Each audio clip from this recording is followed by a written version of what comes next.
ஸல்லல்லாஹு அலைஹி வஸல்லம் தெளிவாக இதை சொன்னார்கள் 5 அறிவுரைகளோடு. இந்த 5ற்கு முன்னால் 5ஐ பயன்படுத்திக் கொள்ளுங்கள். 1, உனக்கு வயோதிகம் வருவதற்கு முன்னால் வாலிபத்தை பயன்படுத்திக் கொள். வாலிபத்தை வீணாக்கினால் கண்மூடி முடிப்பதற்கு முன்னால் வயோதிகம் வந்துவிடும். அப்போது வாலிபத்தில் செய்ய வேண்டும் என்று நினைப்பதை நினைப்பாய் செய்ய முடியாது. வயோதிகம் வருவதற்கு முன்னால் வாலிபத்தை பயன்படுத்திக் கொள்.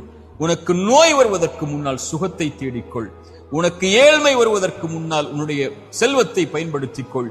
உனக்கு நேரமின்மை வருவதற்கு முன்னால் குழந்தைகள், குடும்பம், உன்னுடைய சூழல், உன்னுடைய பொருளாதார நிலைமை என்று வருவதற்கு முன்னால் இருக்கின்ற நேரத்தை முறையாக பயன்படுத்திக் கொள். உனக்கு மரணம் வருவதற்கு முன்னால் வாழ்ந்து கொள் என்று இறைத்தூதர் ஸல்லல்லாஹு அலைஹி வஸல்லம் சொன்னார்கள். அலி இப்னு அபி தாலிப் அழகாக சொன்னார்கள், அதை இன்று செயல்படலாம், விசாரிக்கப்பட மாட்டாய். நாளை விசாரிக்கப்படுவாய் மரணத்திற்கு முன்னால். அப்போது செய்ய வேண்டும் என்று நினைப்பதை செய்ய முடியாது.